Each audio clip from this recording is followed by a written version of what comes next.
আসসালামু আলাইকুম। ফাজালে সাদাকাত হইতে পড়াইতেছি। ইমাম গাজ্জালী রহমতুল্লাহ ৮টি আদব উল্লেখ করিয়াছেন।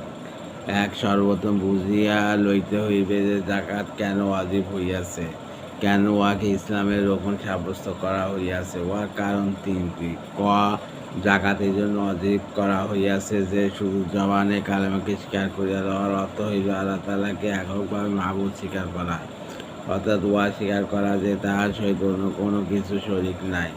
এই স্বীকৃতি তখনই পরিপূর্ণতা লাভ করিতে পারে যখন মহব্বতের দাবিদার, অর্থাৎ যে ব্যক্তি আল্লাহ তাআলার প্রতি মহব্বতের দাবি করে তার অন্তরে একমাত্র ওই পবিত্র সত্তা ব্যতীত ইচ্ছাকৃতভাবে অন্য কিছুর অবকাশ না থাকে।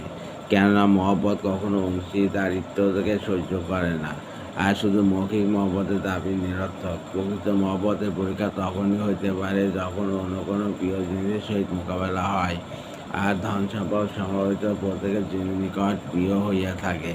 এই জন্য আল্লাহ তাআলার সহিত মহব্বত এবং এককভাবে তাহাকে মাবুদ হিসাবে স্বীকার করার বিষয়ে পরীক্ষা কর্তৃপাতর স্বরূপ সম্পদ খরচ করাকে ফরজ করা হইয়াছে।